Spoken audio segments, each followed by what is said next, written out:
Hello everyone, welcome back to my channel. আর একটা নতুন রেসিপি নিয়ে হাজির হয়েছি। তো এখানে আমি পেঁয়াজ কুচি, লঙ্কা, একটা ডিম ফেটে নিয়ে সামান্য পরিমাণে লবণ দিয়ে ভালো করে মিশিয়ে নিয়ে এখানে একটা কড়াই বসিয়ে নিয়েছি। তোমাদের তো বলাই নয় রেসিপিটি কি। রেসিপিটি হচ্ছে ডিম টোস্ট। তো তাওয়া বসিয়ে দিয়ে এখানে আমি ডিমের গোলাটা দিয়ে এখানে বনরুটি বাজার থেকে কিনতে পাওয়া যায়, তো ওই বনরুটি দিয়ে এখানে ডিম টোস্ট বানাবো। তো এখানে বনরুটি দিয়ে দিচ্ছি।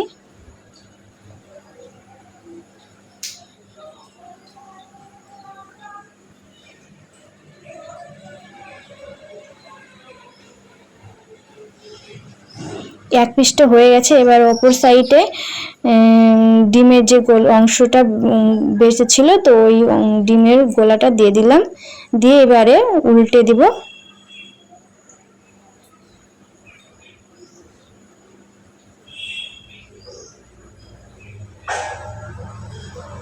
এটা হয়ে গেছে। এবার অপর সাইডে উল্টে নামিয়ে নেব। নামিয়ে নিয়ে এখানে আমি আগে থেকেই পেঁয়াজ কুচি আর শসা কুচি করে রেখেছি, ওটা এখন উপরে দিয়ে সস দিয়ে তৈরি হয়ে যাবে আমাদের ডিম টোস্ট। রেসিপিটি কেমন লাগবে অবশ্যই কমেন্টে জানাবে। আর যারা আমার নতুন ভিডিওটি দেখছো, তো অবশ্যই সাবস্ক্রাইব করে পাশে থাকবে।